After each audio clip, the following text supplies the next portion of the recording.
Il y a de cela quelques temps, le président français Emmanuel Macron avait créé un tollé quand il a dit que l'Afrique ne pouvait pas se développer tant que les femmes en Afrique avaient 7 à 8 enfants.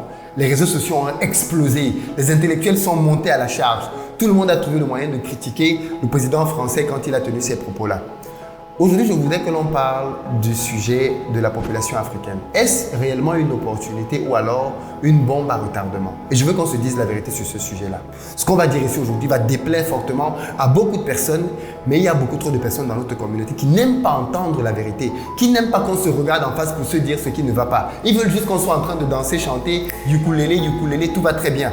Au bout d'un certain temps, il y en a marre. Et il faut se dire un certain nombre de vérités. Donc la population africaine aujourd'hui, on va en parler pour se dire les vérités à ce sujet-là.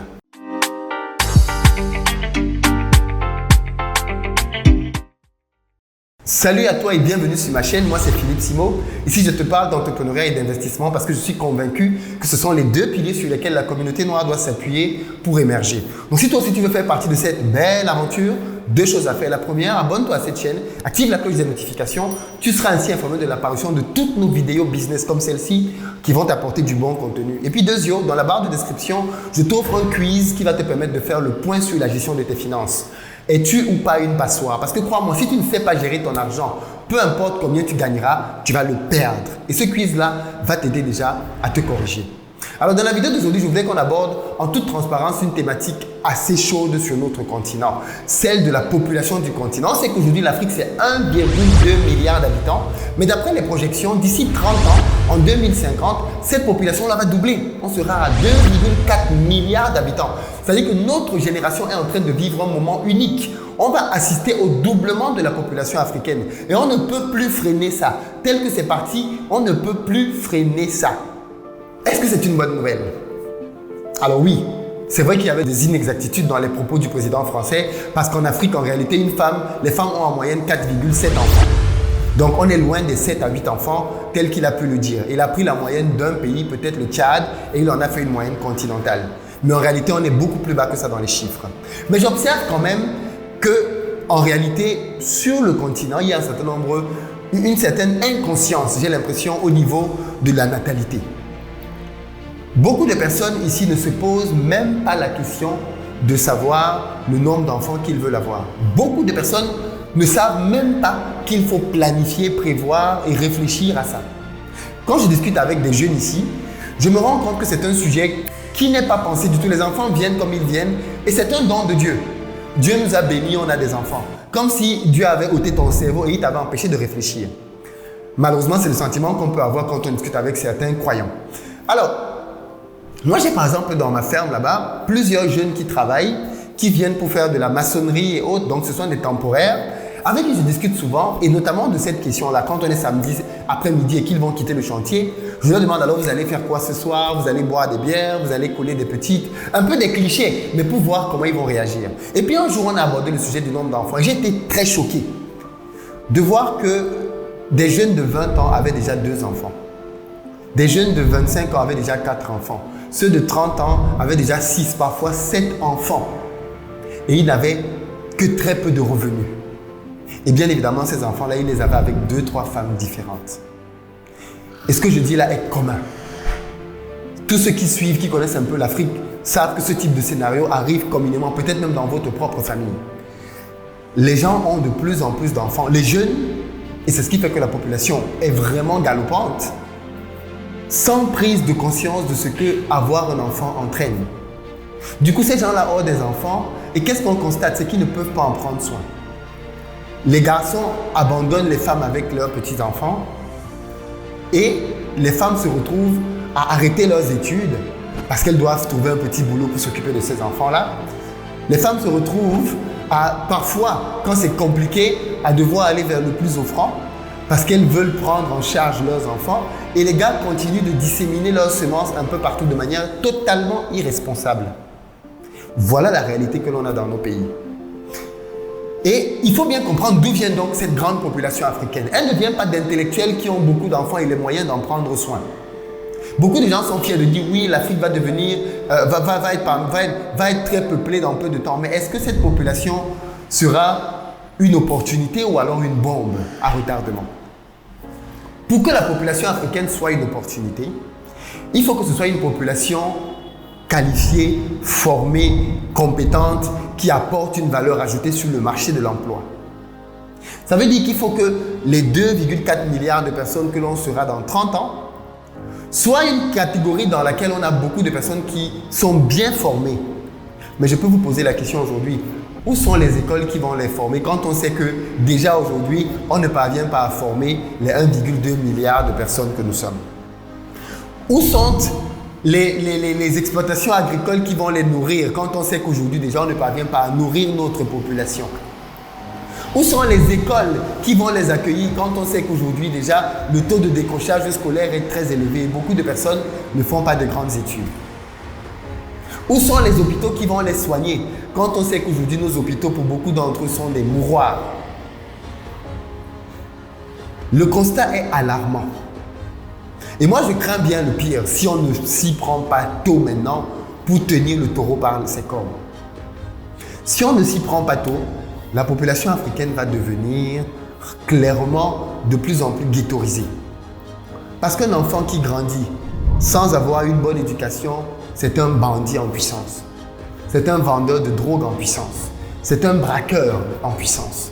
Avoir donc des centaines de milliers de braqueurs sur le continent va transformer nos pays en véritables ghettos à ciel ouvert. Et si on le fait parce qu'il faut, voilà vers quoi on va aller. Clairement, on dit souvent que le lit du pauvre est fertile. Mais cette fertilité-là peut devenir un poison pour la société. J'ai rarement vu des gens qui étaient bac plus 5, bac plus 8 être des brigands ou des pickpockets dans la rue. Alors certains sont des bandits de grand chemin. Attention, ils volent avec un ordinateur. Mais la plupart du temps, ceux qui vendent la drogue dans la rue, ceux qui raquettent et autres, sont des gens qui dans la vie n'ont pas eu assez d'opportunités parce qu'en réalité, ils n'étaient pas assez formés. Donc je pense que nous devons prendre ce sujet très au sérieux. Moi, j'ai grandi dans une famille dans laquelle beaucoup d'enfants de la famille sont venus passer des moments chez nous, 1 an, 2 ans, 5 ans, aux frais de mes parents. Mes parents payaient la scolarité pour ces enfants-là. J'ai rarement grandi avec uniquement mes frères et sœurs dans la maison. Ce n'est même quasiment jamais arrivé. Comme on dit ici, chaque temps, il y avait des enfants qui venaient habiter avec nous à la maison. Et c'était la solidarité africaine. Mais il faut reconnaître que le fait qu'on était aussi nombreux limitait aussi les possibilités que mes propres parents avaient vis-à-vis de leurs enfants biologiques. Mes parents ne pouvaient pas nous offrir tout ce qu'ils souhaitaient parce qu'on était beaucoup plus nombreux. Donc il fallait partager le gâteau en plusieurs et donc chacun avait une part un peu plus petite. Mais est-ce qu'on peut continuer avec cette logique-là de faire des enfants pour que d'autres s'en occupent? Vous avez des gens ici en Afrique qui font des enfants pour que ce soit les frères et sœurs dans la diaspora qui s'en occupent.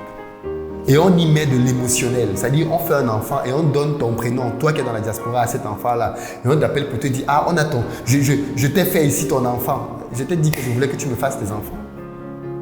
Je t'ai fait ici ton bombo. C'est le petit nom pour dire, je t'ai fait ton petit ici.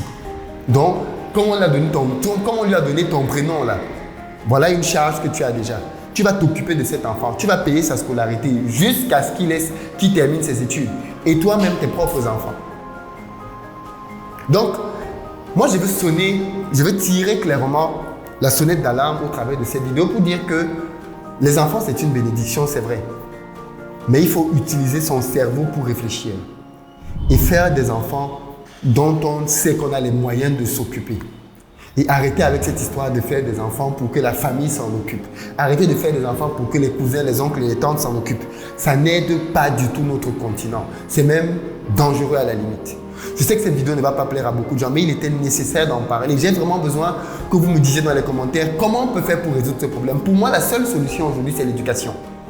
Parce que quand je discute avec des personnes qui sont diplômées, des gens qui sont allés loin dans les études, ou les gens qui sont instruits par eux-mêmes, autodidactes, pas forcément besoin de diplôme, vous voyez qu'il y a une certaine retenue et une certaine mesure. Je vois très peu de femmes qui ont fait de grandes études vouloir avoir 7 enfants. J'en connais très peu. Parfois, les hommes veulent bien, mais les femmes, j'en connais peu qui veulent avoir autant d'enfants. Parce qu'elles sont conscientes que des grossesses, ça pèse sur le corps et maintenant, les femmes veulent être de plus en plus coquettes jusqu'à un âge avancé. Parce qu'elles sont conscientes qu'une grossesse, ça les mobilise pendant 9 mois et elles ne peuvent pas faire grand-chose. du moins sont diminuées physiquement pendant ces 9 mois-là, en fonction de comment se passe la grossesse. Parce qu'elles savent qu'une fois que les enfants sont arrivés, ce sont elles qui vont accorder une grande partie de leur temps et de leur énergie à s'occuper de leur croissance. Parce que généralement, les papas, quand ils n'ont pas fui, eh bien, ils délaissent les mamans seules avec les enfants. Donc, il y a une vraie prise de conscience auprès des femmes à ce niveau-là, qui fait que des femmes simplement intellectuelles ont moins d'enfants. Et donc, je pense que plus nos femmes dans nos pays seront instruites, et plus elles-mêmes, elles vont être des régulatrices sur le nombre d'enfants qu'il faut avoir dans le foyer. Dites-moi ce que vous en pensez dans les commentaires, comme je disais précédemment, et comment est-ce que vous pensez qu'on peut résoudre ça, parce que c'est vraiment un problème qui, si on ne fait pas gaffe, va nous retomber clairement dessus. Et puis pour la petite histoire, je pense que le président français, ce n'est pas clairement le nombre d'enfants que les femmes ont en Afrique qui l'intéresse. Ce qui l'inquiète, c'est l'immigration. Parce que plus, imaginez bien les flux d'immigration qu'on a maintenant en Afrique et qui sortent d'Afrique pour aller en Europe. Quand notre population va doubler, ces flux-là vont exploser parce que de plus en plus de personnes voudront aller ailleurs. Donc la solution, cher président Macron, ce n'est pas de dire simplement dans des discours que les femmes en Afrique doivent faire moins d'enfants. La solution, c'est de permettre au continent africain de réellement se développer. Ce qui signifie moins de France-Afrique, moins de mainmise de la France à gauche, à droite, et de permettre aux États de réellement avoir des partenariats win-win.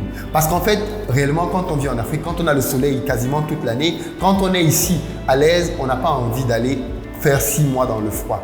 Les gens qui quittent ici, c'est bien souvent par désespoir. Donc, permettre aux Africains simplement de développer leur pays librement et naturellement est la meilleure chose que la France et que l'Europe peut faire pour ralentir l'immigration. Dites-moi ce que vous en pensez. À très bientôt.